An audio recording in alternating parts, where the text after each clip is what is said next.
have an affinity for.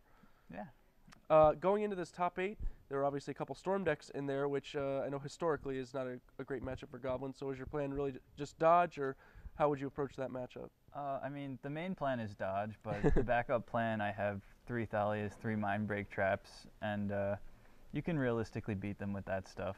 Sure, sure. I mean, you don't want to play against Storm, but it is possible. But you did come a little bit prepared for it. What you did wind up facing was 2 Jund decks on the way to the win. Yeah. There was a little bit of debate in the booth over who has the edge in the Goblins Jund matchup. What do you think?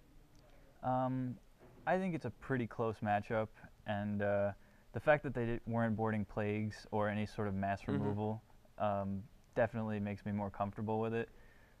But yeah, it really depends on whether or not they get a good start. And a lot of the games I won, he sort of just didn't do that much, and I was able to overrun him.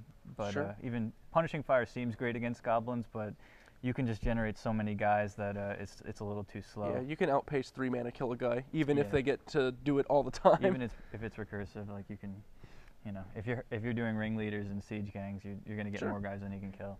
Yeah, it seems like those Bug and Jund decks, when they first hit the field, like all of them run Engineered Plague in the sideboard, and then as they evolve, they just slowly lose it. Obviously opens the door for tribal decks. Yeah. Well, it's been a long weekend. We had a fantastic Invitational Standard Open and Legacy Open. Congratulations, Max. I'm going to go Thanks. ahead and throw it back to the booth with Wait, Cedric. can I and say one Rosa. thing? Oh, Dana, I know you're watching. I love you. Thanks for the support. all right. All right. Well, Cedric and Osip, you guys can close out the weekend.